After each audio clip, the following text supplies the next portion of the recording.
Hey guys, welcome back to Seller Sessions. I bring back to the show Shane Oglow. How you doing, Shane? I'm doing great. Thank you very much. Good. Tell everyone you're originally from Canada, right? But where are you now?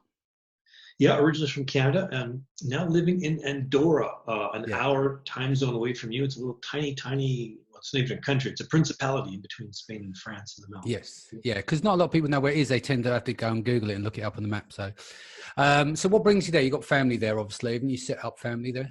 Yeah, I drug the family over here. We'd never been here before. We just packed Yeah. 6 suitcases and showed up. It Yeah. was kind of maybe in hindsight a stupid thing to do, but hey, you know what? Lead with your head, right? Exactly. Um, yeah, I mean, the primary reason to be here is that there's great tax benefits, and Yeah. the country is kind of known for that. It's also known for skiing, and it's very And it's beautiful as well, isn't it? it's gorgeous. Yeah, like a beautiful. You're always surrounded by mountains. I mean, it's only Yeah. about 70,000 people in the entire country, so it's a very small country. I think Yeah. it's got the highest capital in Europe. It's the 16th smallest in the world, or something like that. Wow. Yeah. Cool. So today we're going to be talking about press releases. I mean, I've been on the road speaking with you a few times, haven't we? And so, I mean, I used to do them back in the day. There were people out there who say yay and nay about it. It works, doesn't work, and this, that, and the other. But this is the whole point today. We can distill all that and we can break out what they are, how they can benefit Amazon sellers is using a different traffic source, a different launch strategy and stuff. So for those who may not have heard it on the show, it'd be good to just get an overview of what it is, and then we can go into the dense stuff and more to the tactics and stuff. So do you want to give the audience a bit of background quickly on what you do and how long you've been doing it and what led to you doing this? Because obviously you have this as a business now, but you've been using this strategy for a long time, adjusted along the way. But explain what PR, like press releases, are and how they work. Yeah, I mean, press releases are, in Google's eyes, there's a piece of content. They're treated a little bit differently by Google, but they're a very structured piece of content. Press releases have gone through, I mean, they've been around forever, right? When people think of them, they think of, you open up the newspaper and there's a press release, local dogfight, whatever the case is. But, what we're talking about here and what we're doing primarily are called social media press releases, SMPRs. And they go out online, and your press release it's structured. It's got, if you've done it properly, it's got a good title, it's got good keywords, it's got good links. And the point of these press releases is really to drive the high quality backlinks. Now, the caveat is if you've just invented a better mousetrap or you got something very, very newsworthy, then those can get picked up by journalists or bloggers or influencers because they're scared. Because this is going to go out in the Associated Press. It's going to go out on all these different news networks, and it can be seen. It can get picked up, and boom, it can make your product or your business go viral. But that's not your typical normal scenario if you're doing an Amazon launch with us. So what we're doing is, we're a press release media company. We're getting into all kinds of different facets of media, but with press releases, we've got a range of clients. We've got, the dentist down the road who wants to rank on local SEO, geo stuff. We've got, service-based businesses. We've got people with their Shopify, their internet business, and we've got Amazon sellers. Because I come from the Amazon space, I've been selling on Amazon for a long time. Well, not a long time, but 2013, 2012, I started. Yeah. That makes you an OG in most people's eyes. If you started pre-2015, you're an OG. Yeah, God. Yeah. I used press releases back then, and even before my time, guys like from 2010 on, and my partner Norm has been using for 20 years. Sorry, Norm, you're an older guy, nothing I can do about that. But he's been using very effectively for a long time. And I came into the business when they were still being effective, but then they started to get lose their luster a little bit. Yeah. Although I kept doing them. I've done a press release every month since 2014 through different services. So I've seen their metamorphosis, how they were riding high. They took a dive for a bunch of reasons we can get into. And now, as far as I'm concerned, they're back. Although they never went away. It's just the way they were used. It's just the way they've been used. I mean, I had a startup back in 2008-9 period, and we used press releases, but a lot of people back then were using it to spam the system. So you'd have like what's called spinning content. So it would be absolute tripe. dog shit, basically, that it would spin this content where you'd get this, you go on to Upwork and get all the cheap content, or you go to the Warrior Forum and all the kind of, them kind of affiliate marketing places. And then you would just put it out there and just literally pollute the internet. So obviously, from my understanding, there is devalue in that in terms of the way Google do it. So it goes back to what you're saying, is that you've got to have something newsworthy, something, and the structure is also important. It's got to be legible when you read it as well, instead of being spun content. So can you take me back to why you feel that the press release, like I've given you my interpretation, but this is your area of expertise. Where do you see why this kind of, it had a peak and then it dropped off and it's kind of come back again, and for what reasons? Yeah, well, I think you probably hit the nail on the head there, is it just got abused. Yeah. So basically, I could go back and I can look at even press releases I did back in the day, because I didn't know any better when I started. You'd have, save 20% until next Friday or whatever is your headline. It's like the distribution networks rebelled. They're like, screw you guys. This is your spam, your ad copy, your blog post, whatever it should be, but it shouldn't be a PR. So they cut distribution. So what was happening was they would publish everything previously, but now they're like, nope. So before you might get 400 channels picking up your press release, now you're down to 4 or 14 or 24 or whatever the number was, and it just didn't have the same effect. And nobody figured it out. So they'd hire some guy off Fiverr from Bangladesh to write, bang out 30 PRs in 2 days. What do you expect? And what we do is we put the same. So when we're doing keyword research for a product launch, we never launch a product without press releases because it saves us money. But we can get into that later. But we're using that same keyword research for our press release. Everything is coordinated and combined and tied together. Whether they're tying to a blog, it's a related blog article. Everything is coordinated so it looks smooth and it's efficient. And with a PR, about 80% of the weighting of the PR rides on the title. So the title's got to be clean and crisp, no fluff words, no spam, bam. Yeah. And then that first link is very, very important. And that's really what happened, is people were putting out whatever, and the distribution networks didn't want anything to do with it. Yeah. But if you write a good PR, and the people who were running good PRs, there probably wasn't too many of them, continued to have success. We went through some phases where we couldn't figure out what the heck was going on. Why we get some good results with one PR and no results the next time, until we finally dialed in the title and the linking, and the culmination of the press releases. So that's kind of in a nutshell what happened and where we're at now. So the press release never really went away in terms of working. What happened was the quality of the PR was not being adhered to. Cool. And can you explain do follow and no follow, because that was part of it as well, and now you get a mixture of those links?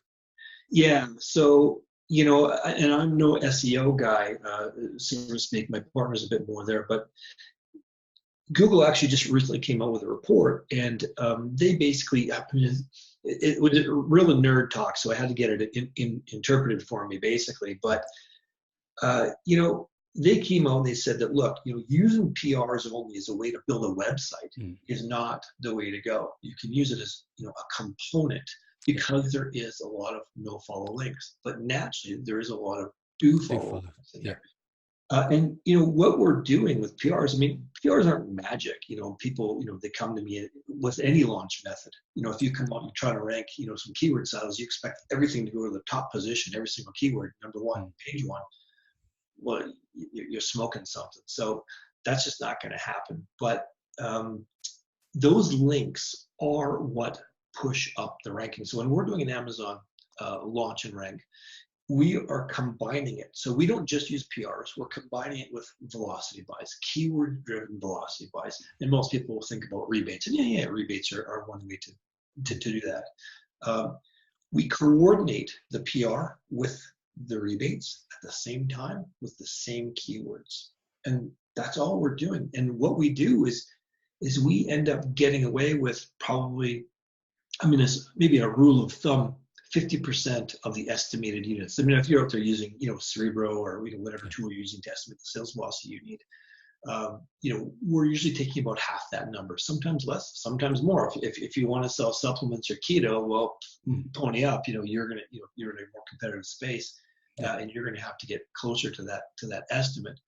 But we're able to to use a lot less units to rank products than we otherwise would if we weren't using press releases. But it's the whole point of the press release is those high quality backlinks coming from the authority sites. Also in the PRs, we're linking to other authority sites. So if you've got a keto product and you're linking to Dr. Axe or something as well, like we're really building them out intelligently with good linking, good keywords. So Google sees it as it recognizes it as a PR. They see it as a really good, well-written piece of content, and that's really what a PR is in Google's eye. Yeah, totally. It goes back to, like something like giveaways. That if it doesn't stick, people say, I've ranked it, but it doesn't stick. I mean, it means the customer generally has voted with their wallets, right? Like if it didn't stick for a reason. It's the same with the press releases. If you've got a bad product or bad product idea, that's not going to help your cause. So can you walk me through, just so people can imagine this in their mind, how this would work? They've got their product page on Amazon. You've got your title, you've got your bullet points, you've got the description. How does that resonate with the spread, like with the press release, not the spreadsheet? How does that work? Like I know there's a bit of work there in terms of copywriting, but what are you looking for? Like you said, a well-crafted title. The approach to writing a title in your product listing is designed for people on the platform who have searched to buy a product, right? So the goal is slightly different to what the press release is. So what would a press release title be for a product, if that makes sense? Is it celebrating the launch of such and such, rather than, buy this product? Yeah, no, and it is a little bit different. But it's the same in the terms of efficiency. So, whereas, the Amazon title, you want to have your, lots of good keyword variety in there and the best keyword from the title, blah, blah, blah, and read well. It's the same thing with a PR. Obviously, with a PR, we want it to read like a piece of newsworthy content. Danny McMillan launches new efforts to help local charity, like whatever it is, a brief snip.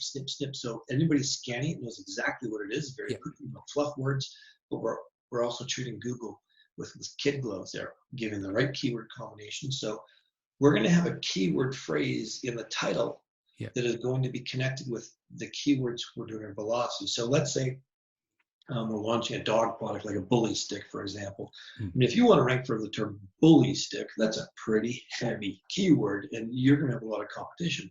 What we do is we go after its long tail. So bully stick made in the USA, natural bully sticks for older dogs, and blah, blah, blah, all these long tails underneath it. We'll have those in the PR.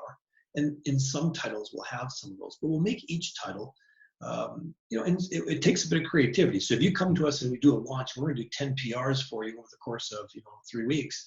We need to, we'll get as many ideas from you as possible. What's going on with your listing? What makes it unique? Have you anything new in your business going on? Like, you give us as many ideas as you can. Have you won any awards or anything? We'll use those as topics, but we'll just create different PRs that tie in and use those keywords. Now, here's the thing, and I kind of alluded to this earlier, is the kind of the dirty little secret of PRs is that they're really not meant to be read. If you launch a blue variation of your widget when you've only been selling red, nobody really cares, Danny. Like literally, nobody's going to go to bed in the morning and oh my God, it's got a blue widget. Doesn't matter. But that being said, when you do have something really newsworthy, it can get picked up and explode. All we're doing is we're publishing these PRs, well written as best as we can get them, keyword coordinated to drive those backlinks. And what we do with every launch is if you came to me, you want to launch your new brand of Danny McMillan headphones, we do a full front end listing audit, because you're right. If you've got a garbage product, you can use any type of a service and launch it to number one. You're just going to watch it fall straight back down. And the same thing is we get a lot of people approaching us who have very, very weak listings, and we won't do a launch because it's just a waste of everyone's time and money. But what we will do is we give them an audit report. We'll go through and say, here's our suggestions for the title, here for your images, bullet points, A+, whatever you got going on. We'll give our feedback. Hey, take 30 days, redo it. We'll lend you some degree of help. I'm not going to redo your listing for you, but I'll definitely give you, our collective feedback on our side with a lot of experience. Let's get that converting as well as possible, and then we'll hit it. So in most cases, just for clarity for the audience, because what we didn't talk about is what backlinks are we building and where, right?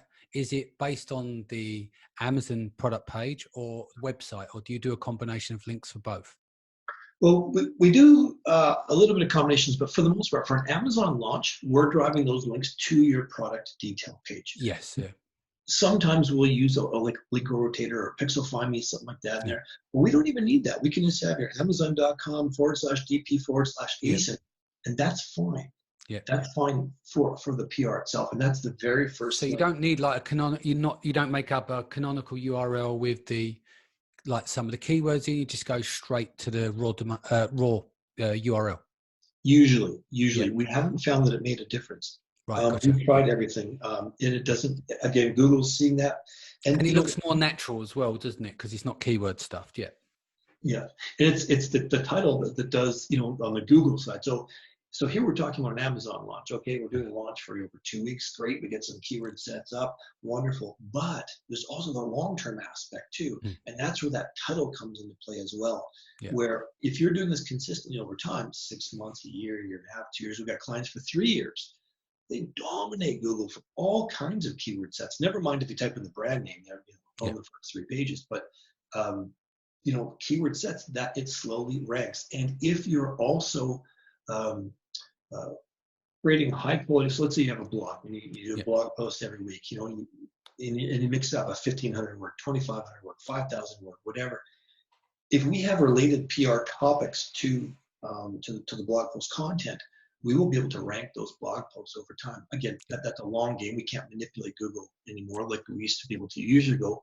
But long-term game plan, you can rank good content very well through PRs, and then have the blog article point to your Amazon listing. So there's a few ways to approach that. Cool. So with the let's go back to the overall strategy on, like you said earlier on in the show, it's you do a number of them. It's like, what would you say is like the minimum required? Because obviously you're trying to create that compounded effect, aren't you? You drop the first one, you have a story that rolls into the next press release, which is a story using the same or similar search terms. So you get that compounding effect. So they've got related stories, yeah? Yeah, so for any product launch, for anything, you can't just do 1 or 2 press releases. It's not going to make a difference. I mean, if you've got a big announcement for your business, you're expanding, you're opening an office in Belgium, great, do a PR, get it out there. But for anything, to really take effect, you have to do a number of them. So if we're doing, let's say it's a launch, typical launch for us would be over 2 weeks. We do other types, but let's just say that. I'm never going to hit it with less than maybe 4 or 6 press releases. That's the minimum. Yeah. If it's a heavy keyword, if we're moving a lot of units, I'm leaning closer to the 10, 12, 16, and I might, I'll release 1 or 2 before the actual sales velocity component, and I'll have some come out a week or 2 later as well.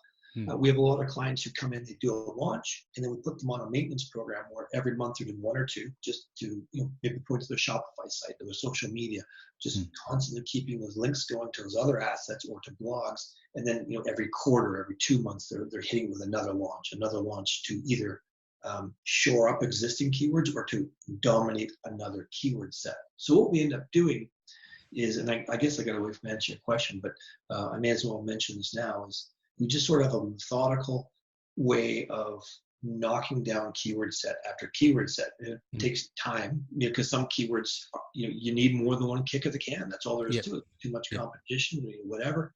There's a lot of factors affecting ranking.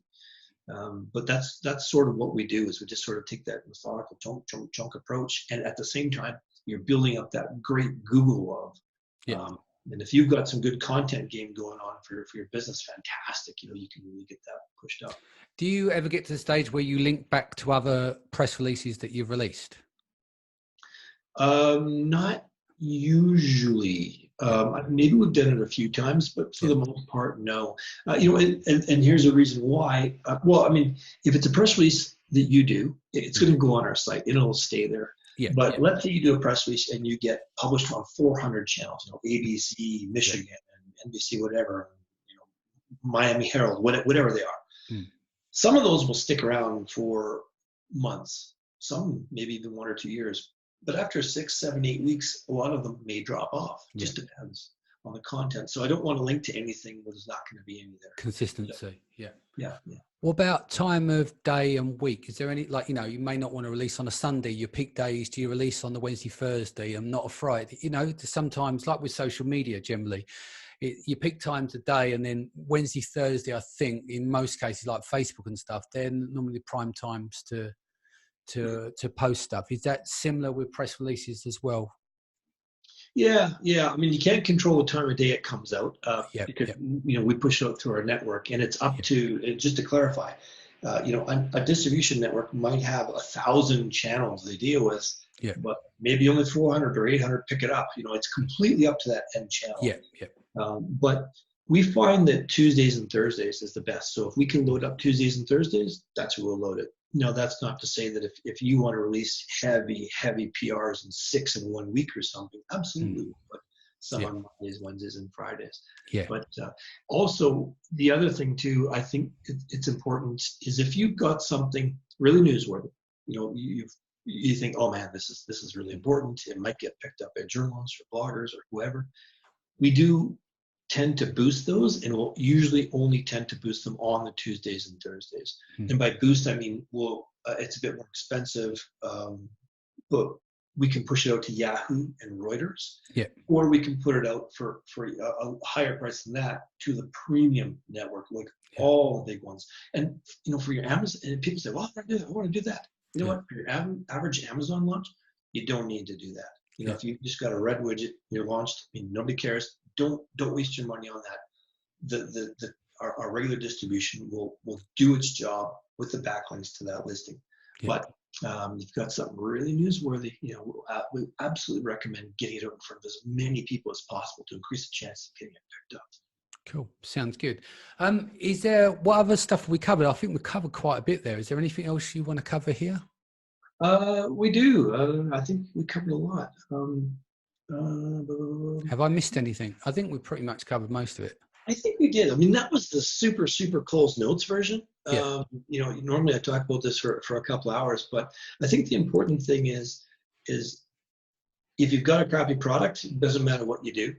You're always going to be fighting to keep it up. Having the listing optimized, again, no matter what you do, you increase your sessions and your conversion rate. That's just so important.